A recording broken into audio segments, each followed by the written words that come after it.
బోరోజ్ జాతీయ రహదారి 44పై బైఠాయించారు రైతులు.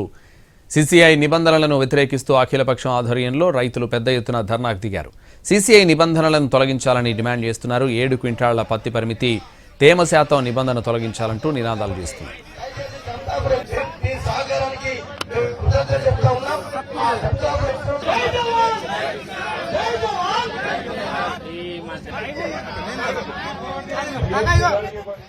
ఇదే విషయానికి సంబంధించి మరింత సమాచారం మా ప్రతినిధి సారంగపాణి అందిస్తారు.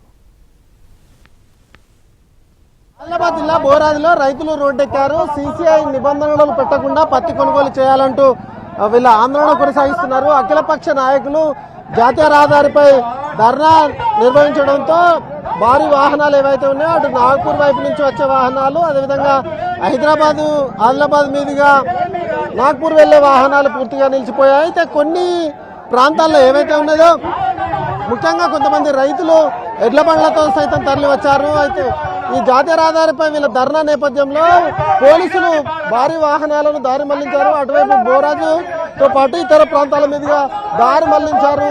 అయితే ప్రస్తుతం మనం చూసుకోవచ్చు ఎడ్ల బండ్లతో రైతులంతా తరలి వచ్చారు. ఏదైతే సీసీఐ పత్తి కొనుగోళ్ల విషయంలో కొర్రీలు పెడుతుందా అన్నది వీళ్ళు ఆవేదన వ్యక్తం చేస్తున్నారు. కొంతమంది రైతులు ఉన్నారు. ఏంటండి మీ సమస్య?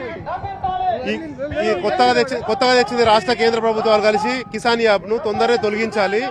సోయాబీన్ 7 క్వింటాలు తెచ్చిండ్రు. అది ఇంతకుముందు 10 నుండి 12 క్వింటాలు ఉండే. కాటన్ కూడా 12 క్వింటాలు ఉండే. ఇవల్ల రైతుల్ని పంట పండించి ఒక పక్క అయింది, మార్కెటింగ్ ఒక పక్క అయింది. మార్కెట్ చేయడం అంటే ఒక భయంతో, మార్కెట్కి వెళ్ళాలంటే భయం కలిగే రకంగా అయిపోయింది. భార్య భర్త తల్లి కలిసి మార్కెట్కి వెళ్తే 10 గంటల దాకా తమ్ము పెట్టి అప్పటికి రిటర్న్ వచ్చి ఎప్పుడు అన్నం వండుకొని తినాలా? రైతు పండించడమే చాలా కష్టమైంది. అమ్మడము ఇంత కష్టమైతే కేంద్ర రాష్ట్ర ప్రభుత్వాల కలయిక లేకపోవడం వల్లనే ఈ రైతుల సమస్య అయింది. ఇప్పటికైనా కళ్ళు తెరిచి కేంద్ర రాష్ట్ర ప్రభుత్వాలు కలిసి రైతుల్ని ఆదుకోవాలని ఈ ఎన్టీవీ ద్వారా ఎదుర్కొంటున్నాం. ఏంటి సమస్య? ఇప్పుడు కిసాన్ యాప్ చేయడం వల్ల అక్రమాలకు చెక్ పడుతుంది అంటున్నారు. ఇది కిసాన్ యాప్ అనేది దరిద్రం ఉన్నది. రైతులకు మెయిన్ దరిద్రం ఇది కిసాన్. మరి తేమ శాతం అంటుళ్ళు రైతులకు పెద్ద గోస ఉన్నది. ఏమీ లేదు, ప్రభుత్వం నుంచి రైతులకు ఆదాయం ఏం లేదు. మన వర్షాల పడుట్లా పెద్ద సగం 30 నుంచి 40 క్వింటాలకు ఒక రైతు లాస్ ఉన్నాడు. ఈ కిసాన్ యాప్ పట్ల పెద్ద వాళ్ళకి ఫోన్లు కూడా లేవు. చిన్న ముసలిళ్ళని దొరకచ్చి ఇక్కడ వెయిట్ చేయాలన్నా, అక్కడ వెళ్ళామా ఏం తెలుస్తలేదు. రైతులు అనుకుంటుంది.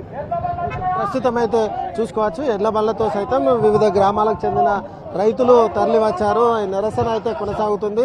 12 గంటలకు ప్రారంభమైన నిరసన కొనసాగుతున్న పరిస్థితి మనం ప్రస్తుతం అయితే చూసుకోవచ్చు. ఎడ్ల బండి పైన ఉంచి వాళ్ళు నిరసన వ్యక్తం చేస్తున్నారు. దీంతో జాతీయ రహదారిపై రాకపోకలు పూర్తిగా నిలిచిపోయాయి. కొన్ని చోట్ల మాత్రం